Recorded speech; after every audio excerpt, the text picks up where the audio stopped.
ꯊꯥꯏꯅ ꯈꯨꯜ ꯑꯃꯗ ꯑꯏꯪꯕꯤ ꯀꯧꯕꯤ ꯃꯁꯛ ꯃꯇꯧ ꯌꯥꯝꯅ ꯐꯖꯕꯤ ꯂꯩꯁꯥꯕꯤ ꯑꯃ ꯂꯩꯔꯝꯃꯤ꯫ ꯃꯍꯥꯛ ꯃꯈꯣꯏꯒꯤ ꯈꯨꯜ ꯑꯗꯨꯗꯒꯤ ꯄꯥꯔꯤ ꯀꯧꯕ ꯅꯨꯄꯥ ꯑꯃꯒ ꯅꯨꯡꯁꯤꯅꯔꯝꯃꯤ꯫ ꯉꯁꯤꯁꯨ ꯑꯏꯪꯕꯤ ꯑꯃꯗꯤ ꯄꯥꯔꯤ ꯃꯈꯣꯏ ꯑꯅꯤ ꯎꯅꯗꯨꯅ ꯋꯥꯔꯤ ꯁꯥꯔꯤ꯫ ꯑꯏꯪꯕꯤ, ꯅꯪ ꯅꯈꯣꯏ ꯆꯦ ꯍꯣꯏꯗ ꯑꯃꯨꯛ ꯆꯠꯀꯗꯣꯏꯔꯣ? ꯇꯥ ꯄꯥꯔꯤ, ꯏꯅꯦꯗꯣ ꯃꯁꯥ ꯈꯔꯗꯤ ꯐꯒꯠꯂꯦ, ꯑꯗꯨ ꯄꯨꯔꯥ ꯐꯕꯗꯤ ꯑꯣꯏꯗ꯭ꯔꯤꯕꯅꯤꯅ ꯍꯌꯦꯡ ꯂꯥꯛꯈꯣꯅ ꯌꯥꯝꯅ ꯀꯟꯅ ꯍꯥꯏꯍꯧꯋꯤ꯫ ꯑꯁ, ꯌꯥꯔꯗꯤ ꯆꯠꯈ꯭ꯔꯅꯨꯕ, ꯑꯩꯗꯤ ꯌꯥꯝ ꯆꯠꯍꯟꯅꯤꯡꯗ꯭ꯔꯕꯅꯤ꯫ ꯅꯪ ꯍꯧꯖꯤꯛꯇꯤ ꯂꯩꯁꯥꯕꯤꯁꯨ ꯐꯥꯔꯕꯅꯤꯅ ꯂꯩꯁꯥꯕꯤꯅ ꯃꯤꯒꯤ ꯃꯌꯨꯝꯗ ꯀꯨꯏꯅ ꯀꯨꯏꯅ ꯂꯩꯊꯣꯛꯄꯁꯦ ꯐꯠꯇꯦꯗꯅ꯫ ꯑꯩꯅ ꯍꯦꯟꯅ ꯆꯠꯅꯤꯡꯗ꯭ꯔꯕꯅꯤ ꯇꯥ ꯄꯥꯔꯤ꯫ ꯑꯩꯈꯣꯏ ꯏꯆꯦ ꯍꯣꯏꯒꯤ ꯃꯅꯦꯝꯄꯣꯛꯅꯤꯅ ꯑꯃ ꯂꯩꯔꯤꯕꯗꯣ ꯍꯩꯅꯗꯕꯅ ꯑꯗꯨꯝ ꯁꯨꯛꯇꯣꯛꯑꯒ ꯃꯥꯡꯒꯣꯟꯗꯅꯦ ꯐꯝꯃꯒ ꯂꯩꯗꯣꯏꯁꯦ꯫ ꯃꯁꯛꯇꯨ ꯎꯕꯗ ꯇꯜꯂꯦꯕ, ꯍꯦꯛ ꯎꯕꯒ ꯉꯥꯡꯗꯣꯏꯒ ꯇꯧꯗꯣꯏꯒ꯫ ꯑꯍꯜ ꯑꯣꯏꯗꯅ ꯇꯧꯖꯩ ꯑꯣꯏꯔꯝꯅꯤꯗ꯫ ꯑꯗꯨ ꯑꯣꯏꯔꯒꯅ ꯅꯈꯣꯏ ꯁꯅꯔꯦꯝꯕꯤ ꯑꯣꯏꯅ ꯊꯥꯈ꯭ꯔꯣꯗꯅ꯫ ꯑꯩꯁꯨ ꯁꯣꯝꯗ ꯅꯪ ꯀꯨꯏꯅ ꯀꯨꯏꯅ ꯎꯗꯕꯁꯦ ꯄꯨꯛꯅꯤꯡꯁꯦ ꯂꯩꯇꯥꯐꯝ ꯈꯪꯗꯦꯕ꯫ ꯑꯗꯨ ꯅꯨꯡꯉꯥꯏꯔꯣꯏꯗ ꯇꯥ ꯄꯥꯔꯤ, ꯑꯩꯈꯣꯏ ꯁꯅꯔꯦꯝꯕꯤꯗꯣ ꯃꯤꯅ ꯌꯦꯡꯕꯗ ꯂꯩꯁꯥꯕꯤ ꯐꯥꯕ ꯃꯥꯟꯕꯩ ꯋꯥꯅꯤ, ꯆꯍꯤꯗꯤ ꯌꯥꯎꯗꯕꯅꯤꯅ ꯊꯕꯛꯀ ꯍꯦꯟꯅ ꯍꯩꯕ ꯑꯣꯏꯗꯦ, ꯉꯥꯡꯕꯗꯕꯨ ꯍꯩꯕꯩ ꯋꯥꯅꯤ꯫ ꯉꯥꯡꯕꯕꯨꯗꯤ ꯃꯆꯦꯅ ꯇꯝꯕꯤꯔꯤꯕꯅꯤꯅ ꯑꯗꯨꯝ ꯍꯩꯕ ꯇꯥꯕꯅꯤ꯫ ꯑꯗꯣ ꯅꯪꯕꯨ ꯏꯅꯦ ꯍꯣꯏꯗ ꯂꯩꯕꯗ ꯑꯩꯒꯁꯦ ꯅꯣꯡꯃꯗ ꯅꯤꯡꯁꯤꯡꯉꯛꯇ꯭ꯔꯣ?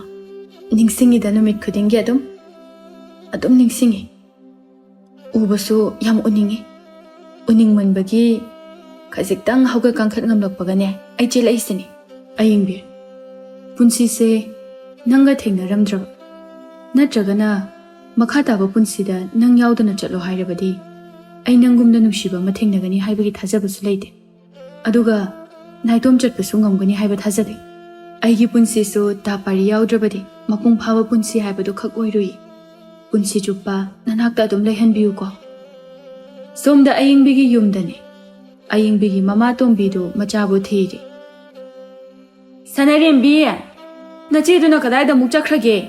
ꯍꯦꯛ ꯍꯜꯂꯛꯄꯒ ꯃꯐꯤ ꯐꯥꯎꯕ ꯍꯣꯡꯗꯅ ꯂꯩꯀꯥꯏ ꯍꯥꯟꯅ ꯀꯣꯏꯕ ꯆꯠꯈ꯭ꯔꯕ꯭ꯔꯥ ꯍꯥꯏꯕꯅꯤꯗ ꯃꯥꯕꯣ꯫ ꯏꯃꯥ, ꯅꯨꯄꯥ ꯎꯅꯕ ꯆꯠꯂꯝꯅꯤ꯫ ꯏꯇꯩ ꯄꯥꯔꯤꯗꯣ ꯉꯁꯥꯏ ꯑꯌꯨꯛꯁꯨ ꯑꯁ꯭ꯋꯥꯏꯗ ꯂꯩꯍꯧꯕꯅꯤ, ꯑꯩ ꯎꯔꯝꯃꯦꯕ꯫ ꯍꯩ, ꯅꯣꯏ ꯅꯄꯥꯒꯤ ꯏꯇꯩꯔꯣ ꯍꯥ? ꯏꯁ, ꯂꯩꯕ ꯐꯥꯎꯕ ꯂꯩꯇ꯭ꯔꯤ, ꯏꯇꯩ ꯀꯥꯏꯗꯅꯒ ꯅꯁꯛꯁꯤꯡꯗꯣ ꯌꯦꯡꯅꯤꯡꯗꯦ, ꯆꯠꯂꯣ ꯑꯥꯗ꯫ ꯏꯃꯥ, ꯑꯩꯈꯣꯏ ꯆꯦꯅ ꯀꯧ ꯍꯥꯏꯕꯒꯤ ꯀꯧꯕꯤꯕꯩ ꯋꯥꯅꯤ ꯀꯩꯅꯣ꯫ ꯑꯩꯉꯣꯟꯗ ꯍꯦꯛꯇ ꯇꯥꯏꯅꯅꯤꯕ꯫ ꯃꯆꯥꯅꯨꯄꯤ ꯑꯍꯟꯁꯤꯗꯅ ꯀꯩꯝꯇ ꯍꯥꯏꯔꯣꯏ, ꯅꯨꯡꯉꯥꯏꯅꯤ, ꯍꯜꯂꯛꯈꯤꯁꯅꯨ꯫ ꯌꯨꯝ ꯍꯦꯛ ꯌꯧꯕꯒ ꯅꯨꯄꯥ ꯍꯥꯟꯅ ꯎꯅꯕ ꯆꯠꯄ, ꯃꯈꯣꯡ ꯑꯗꯣ ꯊꯨꯗꯦꯛꯑꯒ ꯍꯦꯛ ꯐꯒꯗꯕꯅꯤ꯫ ꯑꯗꯣ ꯏꯃꯥ, ꯑꯩꯈꯣꯏ ꯏꯆꯦꯗꯣ ꯏꯅꯦ ꯍꯣꯏꯗ ꯑꯃꯨꯛ ꯆꯠꯈꯤꯗꯣꯏꯔꯣ? ꯁꯅꯔꯦꯝꯕꯤ, ꯅꯪ ꯅꯊꯧ ꯇꯧꯔꯛꯁꯨ ꯆꯠꯂꯣ, ꯈꯣꯏꯗꯧ ꯁꯥꯎꯅꯤꯡꯉꯤꯉꯩꯁꯤꯗꯅꯦ ꯄꯨꯡꯉꯥꯡꯗ ꯉꯥꯡꯁꯤꯜꯂꯛꯀꯅꯨꯀꯣ꯫ ꯑꯁ ꯏꯃꯥ, ꯅꯪꯁꯦ ꯏꯁꯧ ꯑꯣꯟꯊꯣꯛꯅ ꯂꯥꯡꯈ꯭ꯔꯦ, ꯅꯁꯛꯀꯥꯗꯣ ꯂꯣꯏ ꯊꯤꯖꯜꯂꯦ꯫ ꯈꯔ ꯂꯩꯔꯗꯤ ꯄꯥꯕꯅ ꯄꯥꯝꯕꯤꯔꯔꯣꯏ, ꯅꯨꯄꯤ ꯑꯇꯣꯝꯕꯤ ꯑꯃ ꯄꯨꯁꯟꯖꯔꯛꯆꯅꯤ꯫ ꯍꯩ, ꯍꯩꯁꯤꯡꯕꯤ, ꯏꯅꯦꯝꯄꯣꯛ, ꯅꯪ ꯂꯣꯏꯅ ꯈꯪꯉꯤꯅꯦ ꯍꯥ? ꯅꯪ ꯂꯣꯏꯅ ꯁꯤꯜꯂꯣꯕ꯫ ꯅꯈꯣꯏ ꯅꯆꯤꯟ ꯅꯅꯥꯎꯅ ꯅꯠꯇ꯭ꯔꯣ ꯑꯩꯉꯣꯟꯗ ꯁꯥꯎꯍꯜꯂꯤꯕꯁꯦ? ꯑꯗꯣ ꯏꯃꯥ, ꯑꯩ ꯌꯥꯎꯗꯦꯗꯅ, ꯑꯩꯈꯣই ꯆꯦꯅ ꯅꯠꯇ꯭ꯔꯣ?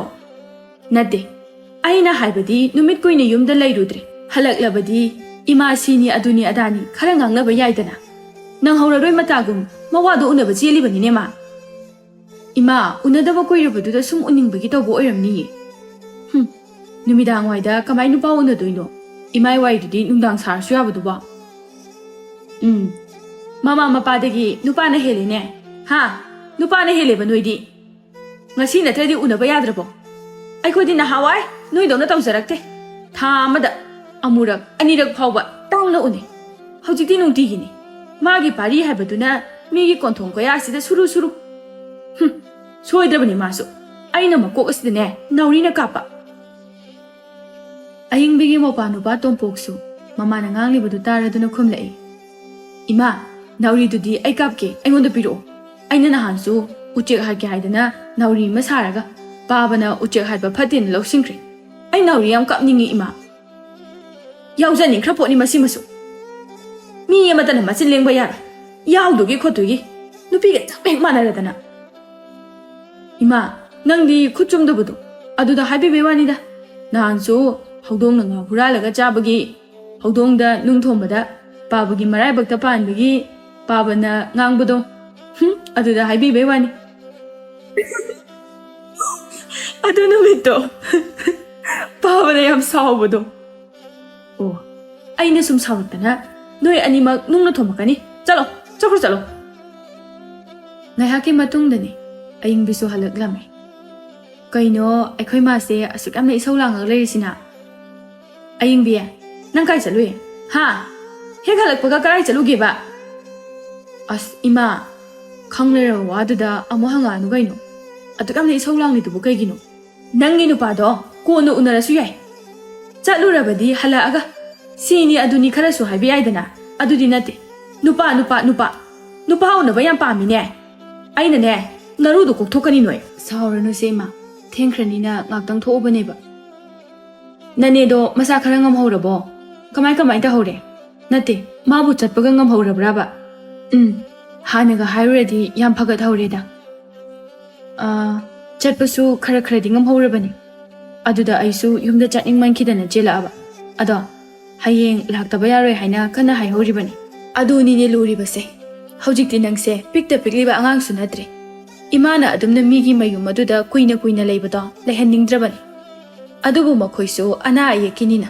Tawdabasu yadabani. As khangdre ne tawrise. Aisni. Kuina leningdrabani. Aduda inegi khalaga hunthombasu ngamdaba.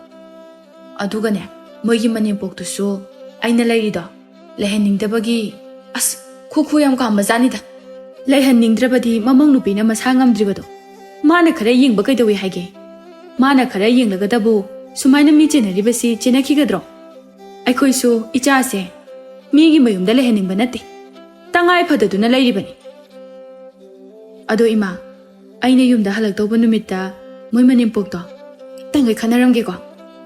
Hey, khanabirunu angang nangna ahalga manaba haunadeko. Mathangi numittani ayingbidu Manegi mayumda amuk laklame.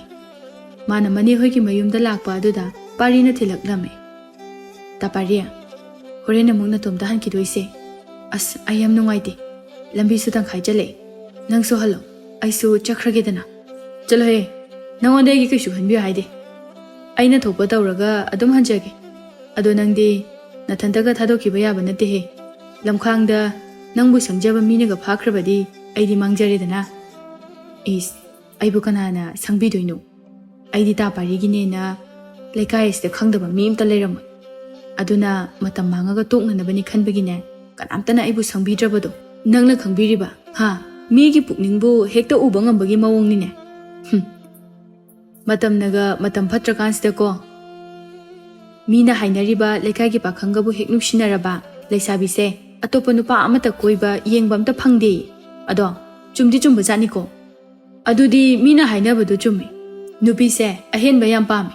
Makhoigi pukningdi arepa amata leite habado. Adunani. Lekai nupa koiba nupi singna atopa nupa koiba phangde na khalido. Yam hairi ne ngangbadi. Asumna makhoi ani wari saduna lakpana ayingbigi manegi mayum manak yausilakle. Ayingbisu changkre. Pari su halaklame. Halakpagi lambida pari makhoi khuldagi maga yamna luna tinaba marup thaubaga thengnare.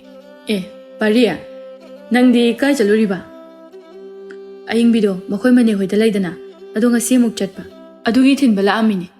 Nangsu chatlaga chaniga amta hairamde. Aina ayingbi thinbasa. Akhoi ni chatmina sena nang kauba yumda changurabani. Imana leite hairakpadagi ithanta dum laedana. Thauba. Imana ingkholda chujak yamna pali. Ipuga ibokada pijaningbagi ngarangdagi adum thilu chona haiba. Tilhaudraba adugi ngangbada leibum khangdraba. Aduna adum leirambadagi phuk hawalaga laab. Ado hojik thengnarasidi sine hena nangi laibu pharabani. Kamaina? Ha, khangsinnadaba sapasisu nungaiba makhal amani natro. Lakpada ai yauradi nakhoi ani wari pelaroi. Ado aisu yaudраbanina pena sanara amani. Hojik hanbada nathanda hangadabado aiga mung thengnare. Aduna nang nungaina hanminare. Ado Laibu pari na sibo. Is wari nungai haliba nang namo. Ayingbisu magi mane tharogi manakta famli. Tharona ayingbiya ine khwangse na abana lehingba yadre. Ngahakta na mause. Hoine aina make. Ayingbiya nangbu aikhoi lekai gi pari haibra kaino. Mamang lekai gi nupa machaduga adum khangnaribro. Hoine Hojik suta parina aibu thila amine. Aduga mama thanda mu hankri. Inegi ibema nakhoi se onthoknasu singkhidreda napunsi ado khula sidada adum loisilagi khalabro panganu ne noiba kai haino ine kaino haisibo yengoi magi pari haibado hoi ma phatte haiba nate adubu mangondagi hena phaba leitre haibadi nate dana maral mathumna chingbu wangna paiduna leibasu nate suba nomba khara adu kanbagi chaba thakpa watabagi wani madudabu nangna aduk yamna thawai lukluribadubu kariginoba ine adugidi ai kaisu thoidokna khalludeda suba nomba bu kallabadi hayeng kona kanna sonomduna adum nungai jarakjani aidi aibu tasengna nungsibibo oina pami ine aduni noi angangi wakhal hairibase hayeng yum palaklaba matamdadi nungsibaduna puk thanba yaroi nangbu poduna pamduna thamlaba bhawba pukto aduna yaraktrabadi aigi nupana aibu luna tawbire haiduna nokna leiba ngamgadoribro aying bimana nganglibadu taba tamaktai wadi kaisu khumde tharo amuka sumakha taraklamme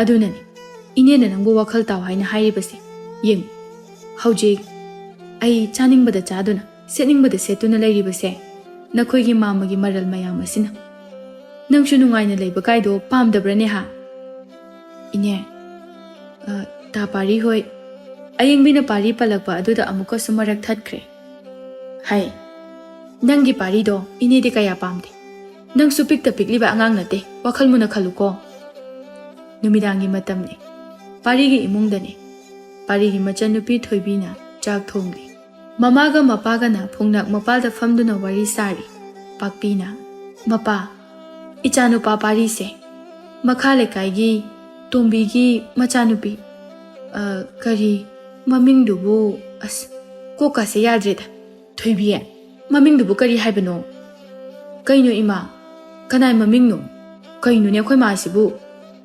warina baba mukhoy ni sanaraga aingondoina hangjalai hai masima hangbana amakak khumbana paring ama karinu khangdeba o aina haibadi ne nabunga khangai haiba nupi machadugi mamingdo haiba o adura ayingbi haiba baba masakadi yam phajaba jani he baba su khangamnida khangine madugi nupi machado itap tappadana nacha nupana khalliba nupi se aidi imo oiba yai aidi pami as mapa aidi ichanu pana bu pamlabadi karibudi hairuni adubune thaina makhoigi mane singdi wathok yamna thokibani ahenba pamba hojikta bu marai bu phaduna nungaina lekibagi wani aduna hayeng ichanu paga se amu hundo piramgadra pakhalido aikhoi paridi mingonda lanjaba sunate si khanbadane ai kokse sarabani karigi adumna khallina mama aikhoi parigu manupa ama phangjabadi masu marai bu pharabani ne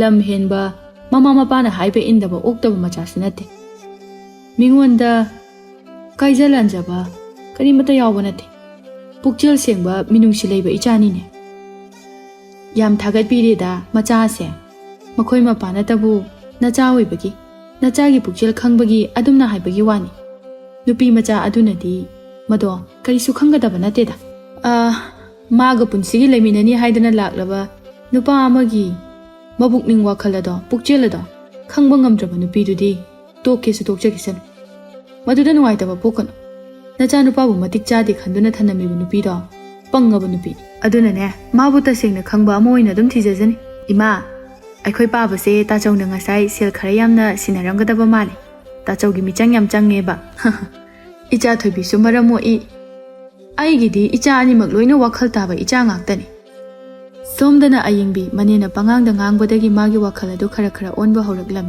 manena sinduna mane hoida thangnaba khuldagi nupa amasu sinduna khangnanaba haurame chawthoina ayingbi se aina nangini haiduna sanagi khudob asima purakpane yambadi nate latnaba tawdana nuksibagi khudolni khanduna tawshinbiyuko ta chawthoi asuk yambasibu ai lawba ngamoiko masigi nungsi khudol se aina lawbada matik yam chade adumna karigi khalibano sidi aina nangini khanduna nangi damak tamlok lawba khudol lawsilose ai lawre ta chawthoi lawrabasu haying kona lawgi marai dawnu se ai sibigi kadaina khudubiro se ꯀꯌꯥꯗ ꯐꯖꯔꯤꯕꯅꯣ ꯄꯤꯛꯇꯛ ꯇꯧꯕ ꯈꯨꯠꯁꯥꯁꯤꯗ ꯄꯤꯛꯇꯛ ꯇꯧꯕ ꯁꯅꯥꯒꯤ ꯈꯨꯗꯣꯞꯁꯤꯃ ꯁꯤꯖꯤꯟꯕ ꯑꯁꯤꯗꯤ ꯁꯤꯗꯕꯨ ꯉꯥꯎꯔꯣꯏꯗꯕ ꯀꯅꯥꯝꯇ ꯂꯩꯇꯦ ꯌꯥꯔꯦ ꯑꯗꯣ ꯇꯥ ꯆꯥꯎꯊꯣꯏ ꯑꯩꯁꯨ ꯉꯁꯤ ꯅꯤꯅꯤ ꯍꯨꯝꯅꯤ ꯑꯃꯨꯛ ꯂꯩꯔꯗꯤ ꯌꯨꯝꯗ ꯍꯜꯂꯅꯤ ꯀꯨꯏꯔꯦ ꯌꯨꯝꯗ ꯆꯠꯂꯨꯗꯕ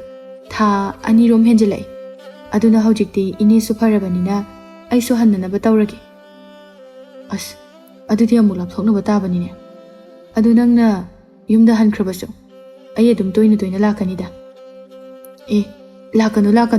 ꯂꯥꯛꯀꯅꯨ ꯀꯩꯁꯨ ꯂꯥꯛꯇ꯭ꯔꯕꯗꯤ ꯑꯩꯈꯣꯏ ꯑꯅꯤ ꯀꯃꯥꯏꯅ ꯎꯅꯗꯣꯏꯕ ꯈꯪꯗꯦꯀꯣ ꯑꯩꯗꯤ ꯂꯥꯛꯀꯅꯤ ꯍꯥꯏꯔꯤꯁꯤꯅꯤ ꯆꯥꯎꯊꯣꯏꯒꯤ ꯌꯨꯝꯗꯅꯤ ꯏꯕꯦꯆꯥꯅ ꯉꯁꯤꯗꯤ ꯍꯨꯔꯥꯟꯕ ꯐꯥꯒꯦ ꯍꯥꯏꯔꯤꯕꯁꯤꯅꯤ ꯉꯔꯥꯡ ꯅꯍꯥꯟꯗ ꯉꯥꯏꯔꯤꯕꯅꯦꯕ ꯏꯄꯥꯝꯗꯒꯤ ꯏꯃꯥꯅ ꯏꯁꯥ ꯑꯁꯦ ꯁꯅꯥ ꯃꯇꯠ ꯑꯃꯠꯇ ꯐꯥꯎꯕ ꯄꯛꯇ꯭ꯔꯦ ꯍꯥꯏꯗꯨꯅ ꯈꯨꯗꯣꯞ ꯃꯆꯥ ꯑꯃꯈꯛ ꯁꯥꯗꯨꯅ ꯄꯤꯔꯛꯄꯗꯣ ꯑꯗꯨꯅ ꯍꯨꯔꯥꯟꯕ ꯑꯃꯅ ꯑꯃꯨꯛ ꯍꯨꯔꯥꯟꯕꯤꯈ꯭ꯔꯕ ꯀꯩꯅꯣꯅꯦ ꯅꯨꯄꯤ ꯑꯗꯨꯛ ꯌꯥꯝꯅ ꯎꯔꯥꯎ ꯊꯔꯥꯎ ꯇꯧꯔꯤꯗꯨꯕꯣ ꯊꯣꯡꯒꯥꯜ ꯐꯥꯎꯕ ꯂꯣꯏꯅ ꯇꯥꯏꯃꯤ ꯅꯪꯕꯣ ꯅꯨꯄꯥ ꯌꯥꯝ ꯊꯨꯅ ꯑꯩꯒꯤ ꯈꯨꯗꯣꯞ ꯑꯗꯣ ꯍꯧꯖꯤꯛꯃꯛ ꯄꯨꯊꯣꯔꯛꯑꯣ ꯅꯠꯇ꯭ꯔꯕꯗꯤ ꯅꯪ ꯑꯩꯅ ꯊꯥꯡꯅ ꯊꯤꯜꯂꯒ ꯍꯥꯠꯀꯗꯕꯅꯦ ꯍꯥꯏꯁꯤꯅꯤ ꯏꯁ ꯏꯃꯥ ꯏꯕꯦꯝꯃ ꯀꯤꯔꯦꯗ ꯅꯨꯄꯤ ꯑꯩ ꯇꯁꯦꯡꯅ ꯂꯧꯗꯦꯃꯤ ꯅꯪꯕꯣ ꯑꯩꯅ ꯍꯥꯏꯁꯦ ꯑꯝꯇ ꯊꯥꯖꯧ ꯑꯩꯒꯤ ꯅꯨꯄꯤꯒꯤ ꯁꯅꯥꯕꯨ ꯑꯩꯅ ꯀꯃꯥꯏ ꯍꯨꯔꯥꯟꯗꯣꯏꯅꯣ ꯍꯦ ꯅꯨꯄꯥ ꯅꯪ ꯑꯩꯅ ꯅꯒꯨꯟ ꯆꯞ ꯆꯥꯅ ꯈꯪꯉꯤꯕꯅꯤ ꯏꯄꯥꯝꯗꯒꯤ ꯏꯕꯨꯡ ꯏꯄ꯭ꯋꯥ ꯃꯌꯥꯝ ꯑꯃ ꯀꯧꯔꯒ ꯍꯨꯔꯥꯟꯕꯅ ꯈꯨꯠ ꯑꯗꯣ ꯊꯨꯗꯦꯛꯑꯜꯂꯨꯔꯥ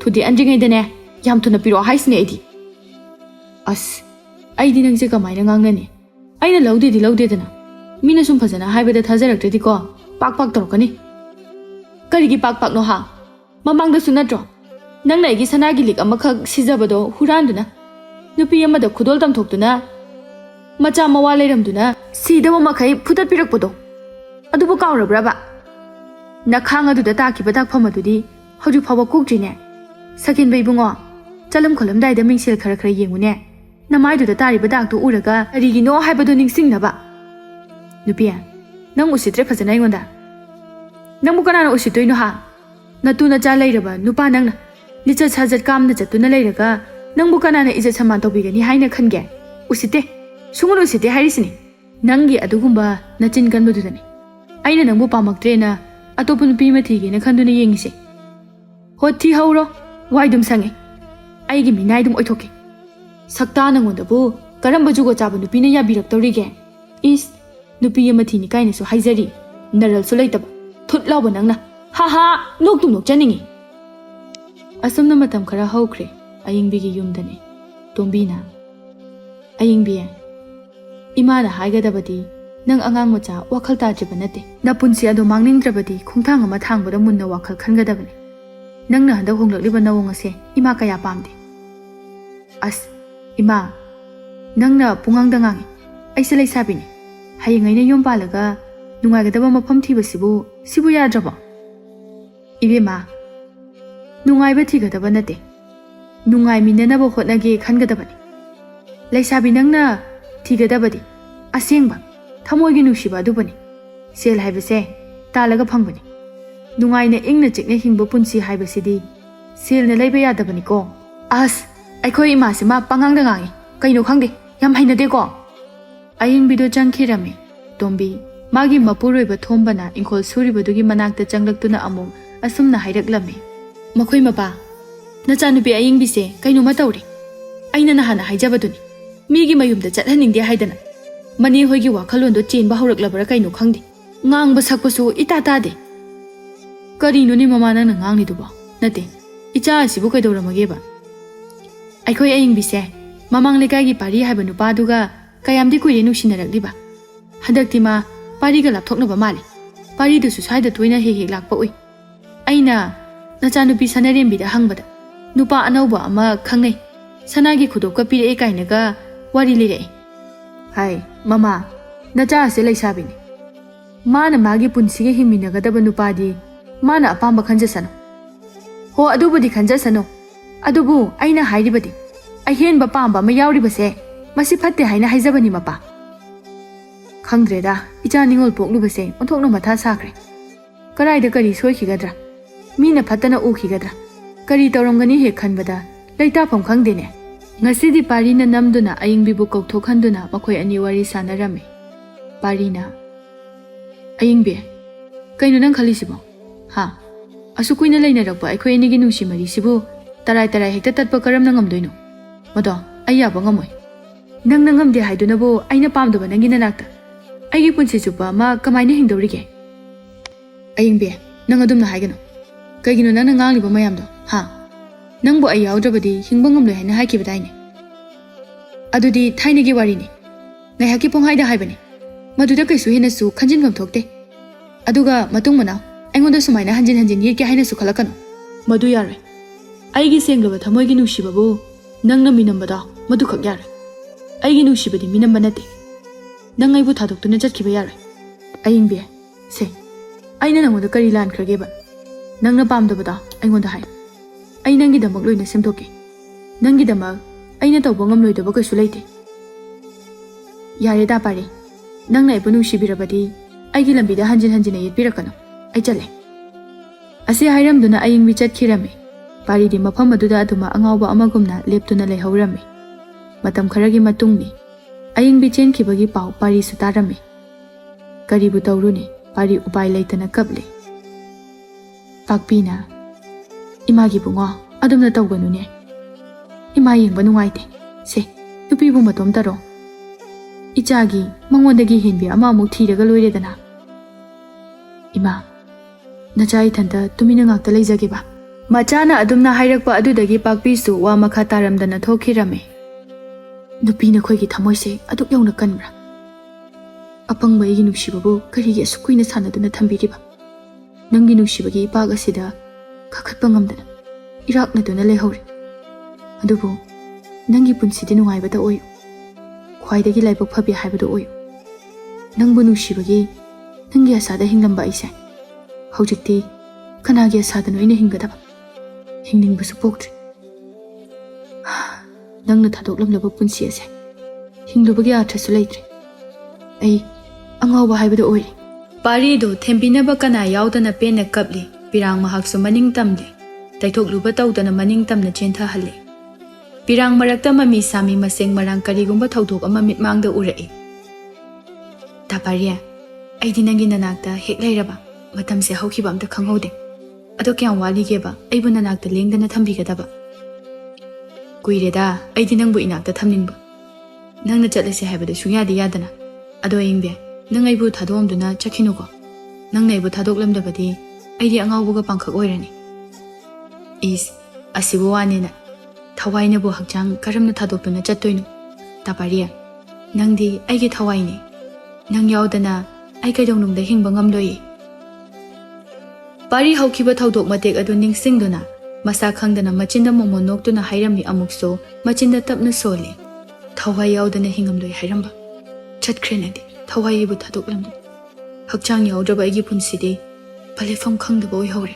Somda chawthogi yumdani ibemchana. Nongmagi chara ani phawba matung machada pizaba ngamdaba mana. Nupi atombi ama pusalaktanaga su tawri. Khangni pudo pusilao. Ma kayam kuina imung asida leiba ngambra yenge. Da chawthoi aigi punsisibu nangna phagini haina khanbra. Ha, ai hojikpu kaidowdoinoba. Ai tawdoise kainoba.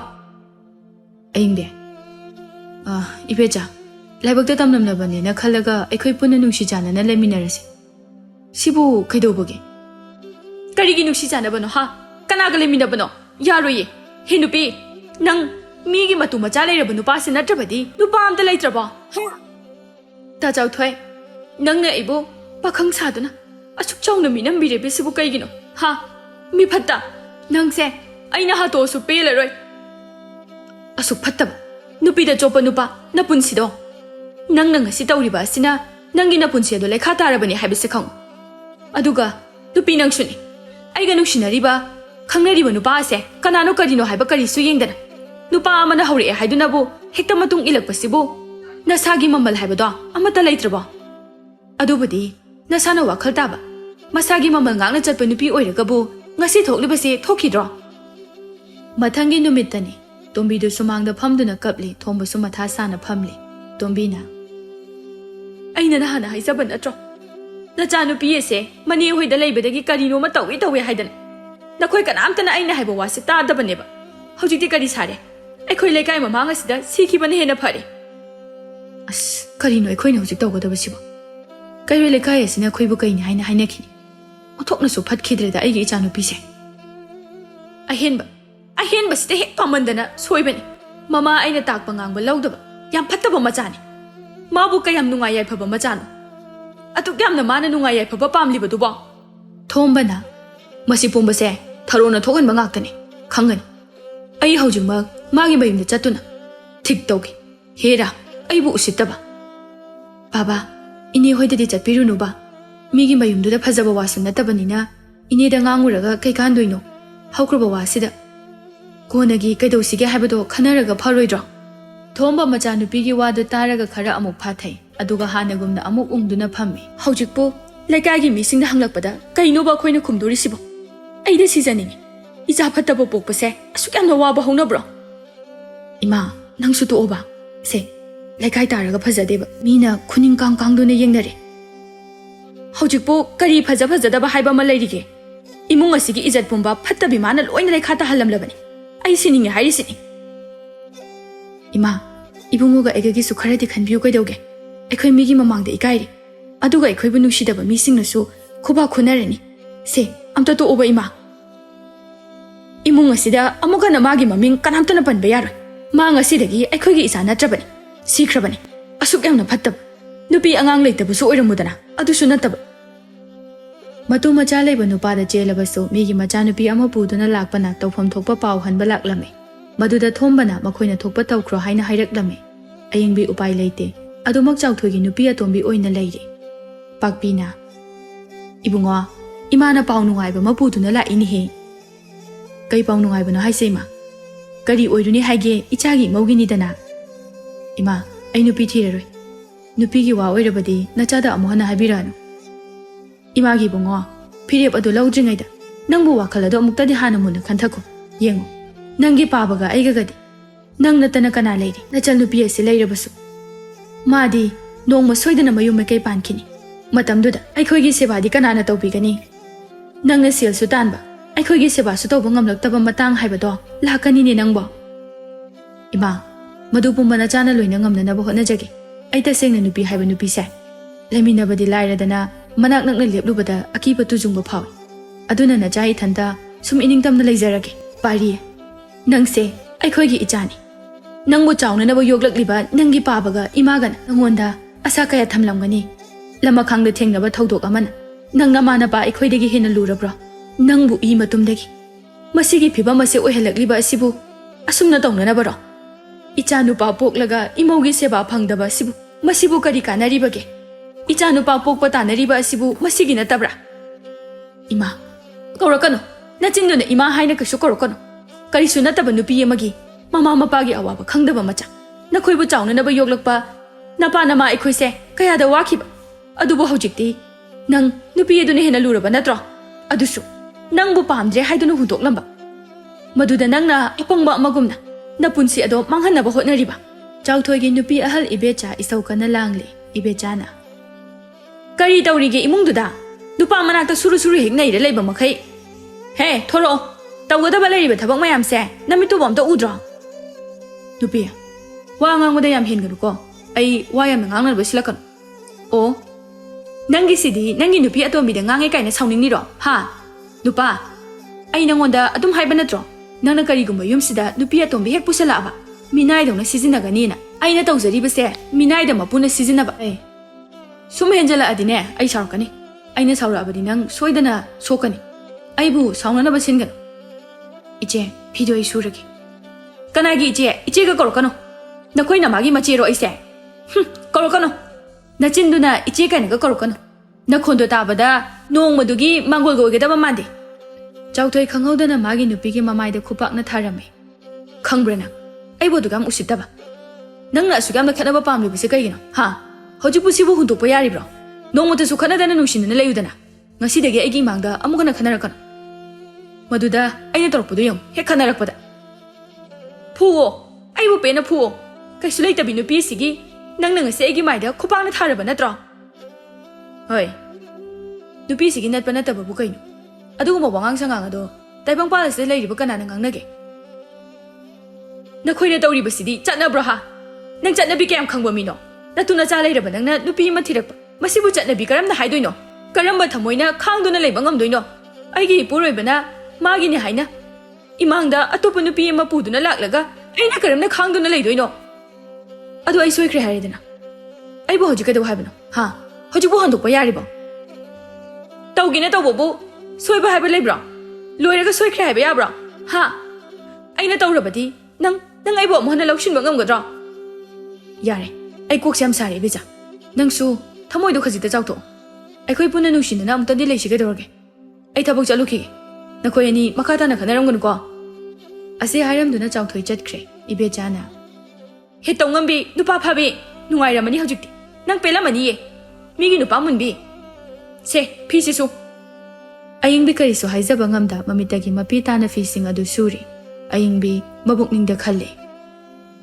ꯇꯥꯄꯥꯔꯤ ꯅꯪꯒꯤ ꯊꯃꯣꯏꯒꯤ ꯑꯁꯦꯡꯕ ꯅꯨꯡꯁꯤꯕꯕꯨ ꯃꯤꯔꯥꯏꯔꯨꯕ ꯑꯩꯁꯦ ꯉꯁꯤꯗꯤ ꯏꯁꯣꯔ ꯃꯥꯅ ꯆꯩꯔꯥꯛ ꯄꯤꯔꯤ ꯑꯩ ꯈꯪꯉꯤ ꯑꯋꯥꯕ ꯄꯨꯝꯕ ꯑꯩꯅ ꯅꯪꯕꯨ ꯃꯤꯔꯥꯏꯔꯨꯕꯒꯤ ꯆꯩꯅꯥꯅꯤ ꯈꯟꯗꯨꯅ ꯈꯥꯡꯈꯤ ꯉꯝꯂꯤꯕ ꯃꯈꯩ ꯑꯩ ꯈꯥꯡꯒꯦ ꯑꯍꯦꯟꯕꯇꯕꯨ ꯄꯥꯝꯂꯨꯕ ꯑꯔꯪ ꯑꯔꯥꯛꯇꯕꯨ ꯉꯥꯎꯔꯨꯕ ꯏꯁꯥꯒꯤ ꯄꯨꯛꯅꯤꯡ ꯂꯦꯞꯄ ꯉꯝꯖꯗꯕ ꯃꯤꯒꯤ ꯆꯤꯔꯣꯜ ꯋꯥꯍꯩꯗ ꯆꯠꯄ ꯑꯩꯅ ꯋꯥꯗꯅ ꯑꯩꯅ ꯀꯞꯇꯅ ꯀꯅꯥꯅ ꯀꯞꯇꯣꯏꯅꯣ ꯀꯅꯥꯅ ꯋꯥꯗꯣꯏꯅꯣ ꯍꯦ ꯀꯞꯇꯨꯅ ꯑꯃꯨꯛ ꯂꯩꯔꯕꯣ ꯍꯥ ꯌꯦꯡꯅꯤꯡꯗꯦ ꯏꯃꯨꯡꯒꯤ ꯊꯕꯛꯁꯤꯡꯁꯦ ꯂꯣꯏꯁꯤꯜꯂꯝꯃꯨ ꯑꯩꯅ ꯍꯜꯂꯛꯄꯗ ꯌꯨꯝꯁꯦ ꯁꯤꯠ ꯅꯥꯟꯅ ꯍꯦꯛ ꯂꯩꯔꯝꯗ꯭ꯔꯕ ꯑꯩꯅ ꯀꯩꯗꯧꯒꯦ ꯍꯥꯏꯕꯗꯨ ꯌꯦꯡꯉꯨ ꯅꯨꯡꯉꯥꯏꯔꯦ ꯀꯩꯅꯣ ꯁꯤ ꯃꯉꯥꯏ ꯃꯤꯅꯥꯏ ꯂꯩꯖꯕ ꯀꯥꯏꯁꯦ ꯁꯤꯗꯒꯤ ꯍꯦꯟꯅ ꯅꯨꯡꯉꯥꯏꯕꯕꯨ ꯀꯗꯥꯏꯗꯒꯤ ꯂꯧꯔꯨꯗꯣꯏꯅꯣ ꯃꯇꯝ ꯈꯔ ꯑꯃꯁꯨ ꯍꯧꯈꯤꯔꯝꯃꯤ ꯄꯥꯔꯤ ꯃꯃꯥ ꯃꯄꯥꯅ ꯇꯛꯃꯟꯕꯗꯒꯤ ꯎꯄꯥꯏ ꯂꯩꯇꯗꯨꯅ ꯅꯨꯄꯤ ꯑꯃ ꯊꯤꯔꯦ ꯃꯆꯥꯅꯨꯄꯤ ꯑꯃꯁꯨ ꯂꯩꯔꯦ ꯃꯈꯣꯏ ꯀꯅꯥꯗꯁꯨ ꯂꯥꯜꯂꯨꯗꯕ ꯑꯣꯏꯕꯅ ꯌꯥꯝꯅ ꯅꯨꯡꯉꯥꯏꯅ ꯏꯪꯅ ꯆꯤꯛꯅ ꯂꯩꯈꯤꯔꯝꯃꯤ ꯑꯗꯨꯕꯨ ꯑꯌꯤꯡꯕꯤꯒꯤ ꯄꯨꯟꯁꯤꯗꯤ ꯅꯣꯡꯃꯇ ꯅꯨꯡꯉꯥꯏꯕ ꯍꯥꯏꯕꯗꯨ ꯐꯪꯂꯝꯗꯦ ꯑꯌꯤꯡꯕꯤ ꯅꯅꯥꯗꯣ ꯇꯥꯗ꯭ꯔꯣ ꯏꯪꯁꯨ ꯏꯪꯗꯅ ꯏꯪꯖꯤꯟꯅꯔꯒ ꯅꯨꯄꯥ ꯐꯥꯕꯤ ꯊꯣꯔꯛꯑꯣ ꯂꯥꯎ ꯃꯄꯥꯟꯁꯤꯗ ꯊꯣꯔꯛꯑꯣ ꯀꯩ ꯍꯥꯏꯒꯦ ꯏꯆꯦ ꯑꯩ ꯑꯁꯣꯝꯗ ꯊꯕꯛ ꯈꯔ ꯇꯧꯔꯨꯕꯅꯤ ꯊꯕꯛ ꯑꯝꯇ ꯇꯧ ꯍꯥꯏꯕꯗ ꯅꯪꯅ ꯑꯁꯨꯛ ꯌꯥꯝꯅ ꯗꯤꯂꯦ ꯇꯧꯔꯤꯁꯤꯕꯨ ꯀꯔꯤꯒꯤꯅꯣ ꯍꯥ ꯐꯤꯁꯦ ꯉꯁꯥꯏꯗꯒꯤ ꯅꯠꯇ꯭ꯔꯣ ꯑꯩꯅ ꯑꯃꯨꯛꯇ ꯊꯥꯗꯣꯛꯑꯣꯅ ꯍꯥꯏꯗꯣ ꯏꯆꯦ ꯑꯩ ꯌꯦꯅꯈꯥꯗ ꯅꯥꯄꯤ ꯁꯣꯡꯕꯗꯨꯗ ꯂꯤꯟ ꯀꯥꯡ ꯆꯪꯉꯛꯀꯅꯤꯅ ꯅꯥꯄꯤ ꯐꯣꯏꯗꯨꯅ ꯂꯩꯔꯨꯔꯦ ꯍꯣꯏ ꯑꯩ ꯊꯥꯗꯣꯛꯑꯒꯦ ꯑꯩꯅ ꯍꯥꯏꯕ ꯊꯕꯛꯁꯦ ꯅꯪ ꯇꯧꯔꯣꯏꯅ ꯇꯧꯗ꯭ꯔꯤꯕ꯭ꯔꯥ ꯍꯥ ꯅꯪꯅ ꯑꯁꯨꯛ ꯌꯥꯝꯅ ꯅꯅꯨꯡ ꯀꯜꯂꯤꯕꯁꯦ ꯀꯔꯤꯒꯤꯅꯣ ꯅꯍꯥꯟ ꯃꯈꯩ ꯃꯥꯅ ꯂꯥꯟꯕꯅꯤ ꯈꯟꯗꯨꯅ ꯉꯥꯡꯂꯤꯕ ꯃꯈꯩ ꯍꯥꯏꯔꯤꯕ ꯃꯈꯩ ꯑꯗꯨ ꯍꯣꯏ ꯍꯣꯏ ꯍꯥꯏꯗꯨꯅ ꯇꯥꯗꯨꯅ ꯂꯩꯔꯝꯕ ꯑꯌꯤꯡꯕꯤꯗꯨ ꯉꯁꯤꯗꯤ ꯌꯥꯝꯅ ꯁꯥꯎꯅꯤꯡꯂꯝꯃꯤ ꯃꯍꯥꯛ ꯃꯥꯒꯤ ꯃꯄꯨꯔꯣꯏꯕ ꯆꯥꯎꯊꯣꯏꯕꯨꯁꯨ ꯌꯥꯝꯅ ꯋꯥꯔꯧꯔꯝꯃꯤ ꯑꯗꯨꯕꯨ ꯊꯥꯡꯖꯤꯜꯂꯨꯔꯤꯕ ꯈꯣꯡꯊꯥꯡꯅꯤ ꯀꯔꯝꯅ ꯍꯟꯗꯣꯛꯀꯅꯤ ꯇꯣꯛꯂꯔꯣꯏ ꯍꯥꯏꯅꯁꯨ ꯈꯟꯈ꯭ꯔꯦ ꯉꯁꯤꯗꯤ ꯁꯥꯎꯅꯤꯡꯕꯗꯨ ꯐꯥꯊꯕ ꯉꯝꯗꯅ ꯈꯨꯝꯂꯛꯂꯝꯃꯤ ꯀꯩꯅꯣ ꯏꯆꯦꯅ ꯑꯩꯉꯣꯟꯗꯒꯤ ꯄꯥꯝꯂꯤꯕꯁꯦ ꯀꯩꯅꯣ ꯏꯆꯦꯅ ꯁꯦꯠꯄꯒꯤ ꯐꯅꯦꯛ ꯐꯤ ꯐꯥꯎꯕ ꯑꯩꯅ ꯅꯨꯡꯇꯤꯒꯤ ꯁꯨꯕ ꯅꯠꯇ꯭ꯔꯣ ꯉꯁꯤꯁꯨ ꯑꯩ ꯇꯧꯒꯦ ꯍꯥꯏꯔꯤ ꯇꯧꯔꯣꯏꯗꯤ ꯍꯥꯏꯗꯦꯗꯅ ꯑꯩꯁꯨ ꯇꯧꯁꯤꯜꯂꯤꯕ ꯊꯕꯛꯁꯦ ꯍꯥꯟꯅ ꯂꯣꯏꯁꯤꯟꯒꯦ ꯈꯟꯗꯨꯅ ꯇꯧꯔꯨꯕꯅꯤ ꯃꯁꯤꯗ ꯏꯆꯦꯅ ꯑꯁꯨꯛ ꯌꯥꯝꯅ ꯉꯥꯡꯕꯤꯔꯤꯕꯁꯤꯕꯨ ꯀꯔꯤꯒꯤꯅꯣ ꯍꯦ ꯃꯤꯅꯥꯏ ꯅꯨꯕꯤ ꯅꯪꯅ ꯑꯩꯒꯤ ꯆꯤꯟꯊꯛꯇꯒ ꯈꯨꯝ ꯁꯥꯔꯗꯅ ꯅꯆꯤꯟꯗꯨ ꯁꯨꯒꯥꯏꯒꯦ ꯅꯪ ꯏꯆꯦ ꯈꯨꯠꯀꯗꯤ ꯌꯥꯎꯔꯛꯀꯅꯨ ꯑꯩꯅ ꯅꯍꯥ ꯃꯈꯩ ꯑꯍꯜꯅꯤ ꯈꯟꯗꯨꯅ ꯁꯨꯝ ꯈꯥꯡꯕꯅꯤ ꯑꯗꯨꯕꯨ ꯏꯆꯦꯅ ꯇꯧꯔꯤꯕ ꯊꯕꯛꯁꯦ ꯌꯥꯝ ꯍꯦꯟꯃꯜꯂꯤ ꯉꯁꯤ ꯏꯃꯨꯡ ꯑꯁꯤꯗ ꯑꯣꯏꯔꯤꯕ ꯐꯤꯕꯝ ꯑꯁꯤꯗ ꯑꯩꯒꯤ ꯏꯔꯥꯜꯁꯤꯕꯨ ꯀꯔꯤꯅꯣ ꯃꯁꯤ ꯄꯨꯝꯕ ꯇꯥ ꯆꯥꯎꯊꯣꯏꯅ ꯊꯣꯛꯍꯟꯈꯤꯕ ꯉꯥꯛꯇꯅꯤ ꯏꯕꯦꯆꯥ ꯉꯁꯤꯗꯤ ꯅꯍꯥ ꯃꯈꯩꯒ ꯃꯥꯟꯅꯗꯕ ꯃꯅꯥꯎꯅꯨꯄꯤ ꯑꯌꯤꯡꯕꯤꯒꯤ ꯃꯑꯣꯡ ꯑꯁꯤꯗ ꯈꯔ ꯈꯧꯇꯛ ꯆꯥꯔꯝꯃꯤ ꯉꯥꯏꯍꯥꯛꯀꯤ ꯃꯇꯨꯡꯗ ꯆꯥꯎꯊꯣꯏꯁꯨ ꯍꯜꯂꯛꯂꯦ ꯑꯌꯤꯡꯕꯤꯅ ꯅꯍꯥꯟ ꯃꯈꯩ ꯀꯔꯤꯃꯇ ꯍꯥꯏꯗ꯭ꯔꯕꯁꯨ ꯉꯁꯤ ꯇꯧꯔꯤꯕ ꯄꯨꯝꯕ ꯃꯄꯨꯔꯣꯏꯕꯗ ꯇꯝꯂꯝꯃꯤ ꯃꯄꯨꯔꯣꯏꯕꯕꯨꯁꯨ ꯋꯥꯔꯧꯅ ꯉꯥꯡꯂꯤ ꯅꯨꯃꯤꯠ ꯑꯁꯤꯗꯒꯤ ꯅꯨꯄꯤ ꯑꯅꯤꯒꯤ ꯌꯦꯡꯊꯤꯅꯕꯗ ꯈꯥꯡꯕ ꯉꯝꯗ꯭ꯔꯗꯨꯅ ꯆꯥꯎꯊꯣꯏ ꯃꯈꯣꯏ ꯑꯅꯤ ꯇꯣꯈꯥꯏ ꯌꯨꯝ ꯑꯃꯃꯝ ꯁꯥꯗꯨꯅ ꯂꯩꯍꯜꯂꯝꯃꯤ ꯍꯧꯖꯤꯛꯇꯤ ꯇꯣꯈꯥꯏ ꯂꯩꯔꯕꯅꯤꯅ ꯃꯈꯣꯏ ꯑꯅꯤ ꯑꯃꯅ ꯑꯃꯗ ꯀꯩꯁꯨ ꯍꯥꯏꯅꯗ꯭ꯔꯤ ꯑꯗꯨꯕꯨ ꯄꯨꯟꯕꯗꯤ ꯁꯨꯛꯌꯥ ꯌꯥꯗꯦ ꯑꯗꯨꯕꯨ ꯑꯌꯤꯡꯕꯤꯅ ꯅꯨꯡꯉꯥꯏꯕ ꯅꯨꯡꯉꯥꯏꯇꯕ ꯀꯔꯤꯁꯨ ꯊꯤꯗꯅ ꯑꯗꯨꯃꯛ ꯆꯥꯎꯊꯣꯏꯒꯤ ꯅꯨꯄꯤ ꯑꯇꯣꯝꯕꯤ ꯑꯣꯏꯅ ꯂꯩꯈꯤꯔꯝꯃꯤ ꯑꯍꯦꯟꯕ ꯄꯥꯝꯂꯨꯕ ꯑꯔꯪ ꯑꯔꯥꯛꯇ ꯉꯥꯎꯔꯨꯕ ꯑꯌꯤꯡꯕꯤ ꯉꯁꯤꯗꯤ ꯃꯤꯒꯤ ꯃꯀꯥꯗ ꯌꯦꯠꯄ ꯉꯝꯕꯤ ꯋꯥꯈꯜ ꯌꯥꯎꯗꯕꯤ ꯃꯃꯥ ꯃꯄꯥꯒꯤꯅ ꯍꯥꯏꯕ ꯏꯟꯗꯕꯤ ꯃꯆꯥ ꯇꯥꯗꯨꯅ ꯑꯗꯨꯃꯛ ꯂꯩꯈꯤꯔꯝꯃꯤ